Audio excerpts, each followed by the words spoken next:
Sir বাবুদা আমাদের নিষেধ করেছিল এখানে আসার জন্য, কিন্তু এটুকুনি উপকার যদি আপনি আমাদের না করেন বুঝতেই তো পারছেন। বারণ করছি আমরা তোদের। কি গো?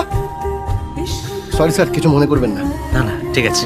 এসেই যখন পড়েছি, একটা কথা বলি। হ্যাঁ বলুন। বলছি আমি না অনেকদিন ধরে একজন পার্টনার খুঁজছি, মানে যে আমার ব্যবসাটাকে ওই প্রফেশনালি দেখতে পারবে। আচ্ছা স্যার, বলছি বৌদি কি রাজি হবেন? উনি কি কোনো সার্ভিস টার্ভিস করেন নাকি? হ্যাঁ হ্যাঁ সার্ভিস তো করেন, যেরকম পার্টনার। 50-50। আসলে আমি এমন একজনকে চাইছি যে বৌদির মতো রান্নাটাকে না প্যাশন নিয়ে ভালোবাসবে। আমি না আপনাকে জানাবো, ঠিক আছে?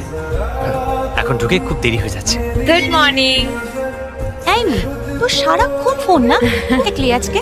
আজকে একটা বেগুনের রেসিপি শিখলাম। আচ্ছা শোনো, আমি এই রেসিপিটা পড়তে পড়তে ভাবছিলাম যে আমাদের বাংলার প্রবাদে কত খাবারের কথা ঢুকে আছে, তাই না? আছে তো। এই আমার একটা মেসেজ এসেছে, তুমি যাও। হ্যাঁ হ্যাঁ, আয়।